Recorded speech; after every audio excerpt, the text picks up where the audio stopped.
So I've got a couple of questions. One from Susanna, which says, isn't this all an attempt by the government to destroy general practice and the partnership model?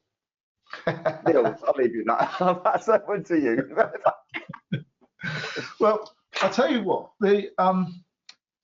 this all started, I'm going to name him because I think I should. It all started with Nigel Watson's partnership review.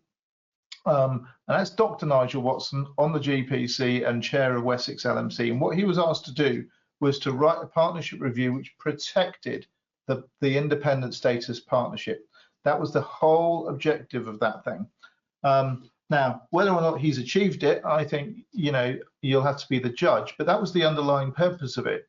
And if you think about what's the alternative, I mean, it's very clear that there is a push towards at-scale working.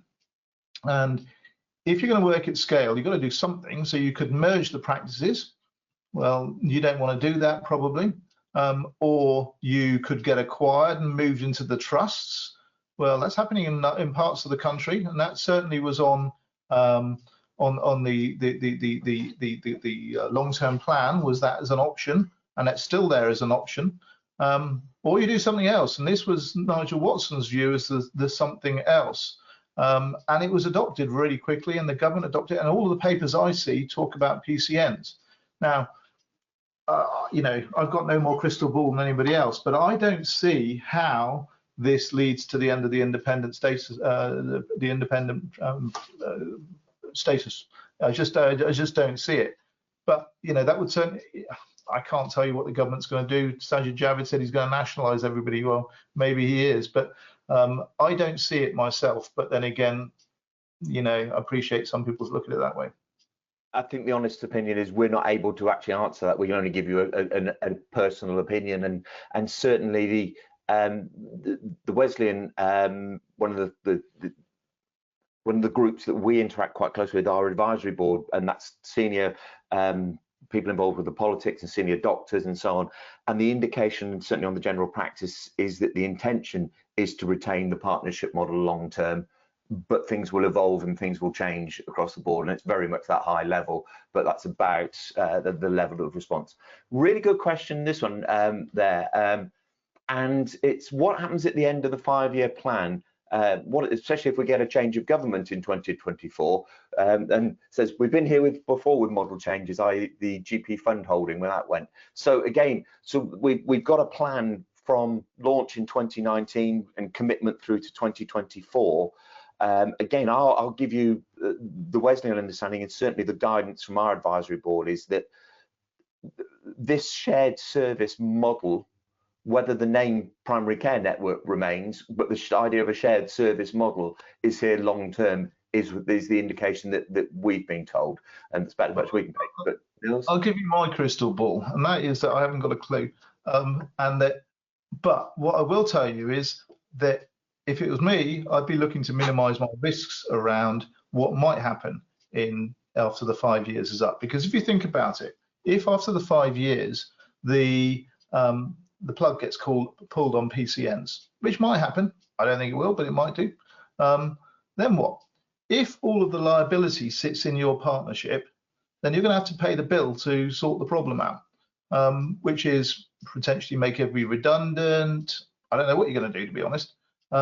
If, on the other hand, you've moved all of the PCN activity into a limited liability company where you have no real exposure to it because you've only got £1 share and you haven't moved a whole load of assets into it, which is the model of the shared service centre, then if something terrible happened, like, for example, the plug got pulled on PCNs, your total exposure as a practice is £1. Whereas if it's in your practice, which is the current contractual model, then your exposure is as big as the exposure is. And don't forget, some of these R's resources might have 20 years worth of pension on there. And if they have that, that's a very, very big redundancy bill. So if you move it all into a company, you remove almost all of that risk, which is one reason why I think it's quite a good idea to do it. Because I don't have a crystal ball which will tell you what the government will do.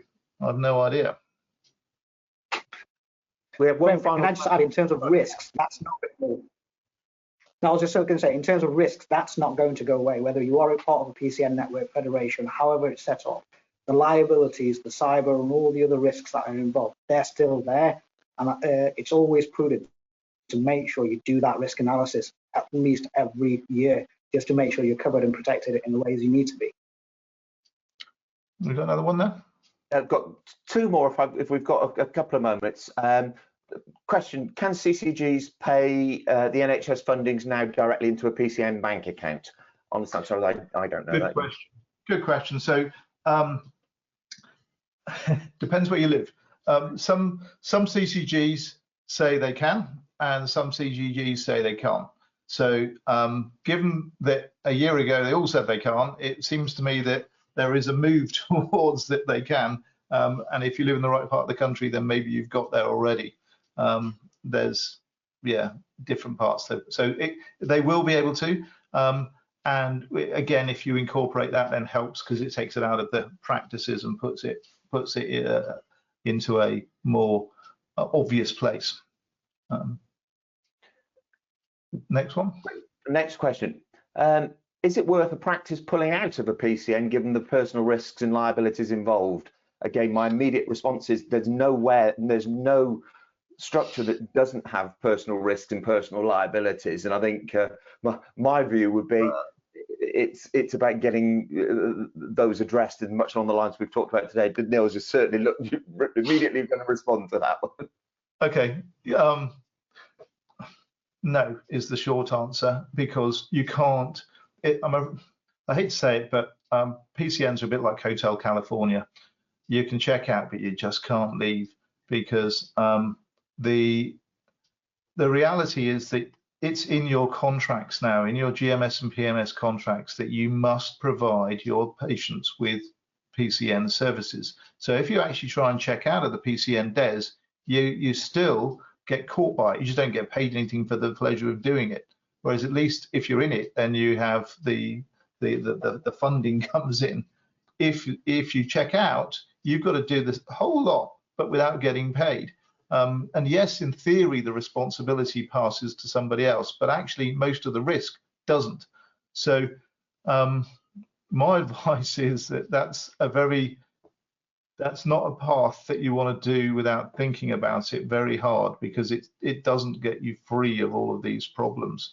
It in fact creates even more. And I promise you, I'm talking from experience. I know plenty of ones where they tried to do this. It's hard. It's very painful. Yeah, I know it says on the tin you can opt out, but it isn't that straightforward, I promise you. But if you're thinking of doing, please do give me a call and I'll give you a bit more color around it. Good advice. Yeah, speak to the man this man he knows. What are the difficulties with setting up a PCN? Sorry, what are the difficulties with setting up a PCN company down the line? What happens if no one wants to take over from retiring directors?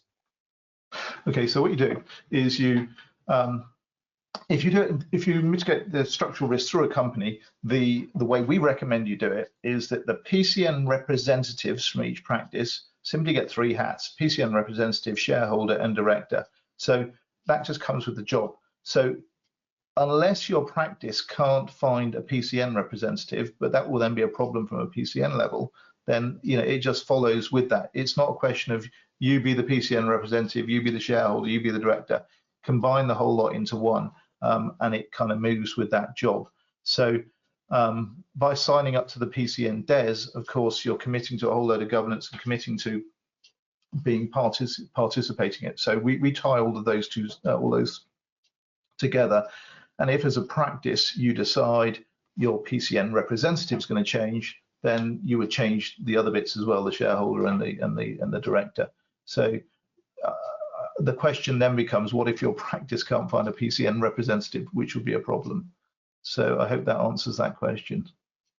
We've overrun by a couple of minutes, so I'm going to make this the last question. I think it actually is the last question in here, but again, can I just say thank you to those of you who've stayed with us, and pretty much everybody that we've got the same numbers at the end of this call as we had at the beginning. So thank you for your patience. I hope it's been useful for you. So one more question, and again, Nils, is coming your way.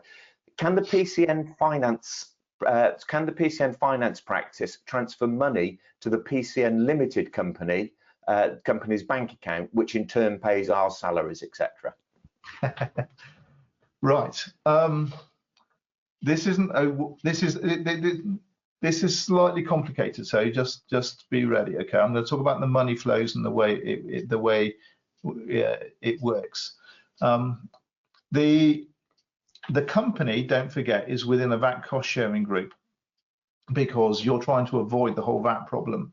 And remember, one of the rules about the VAT cost sharing group is that it's at cost. You must pay the company for the services it provides at cost. Otherwise, you move outside the rules of the VAT cost sharing group, and then you're back into the problem that you've got at the moment. You can generate VAT. So what happens is the money turns up, the DES money turns up into the nominated bank account, which for most PCNs is one of the practices, unless you happen to be fortunate enough to live in that part of the country where they allow you to pay into something else. But let's say it turns up in the nominated bank account. Now, that at the moment is all mixed up. It's some kind of big spaghetti mixing practice and PCN money. You separate those two out, and then you kind of put the PCN money into a separate place. Now, if you incorporate, that separate place would be in the company bank account, but not in the operating bank account.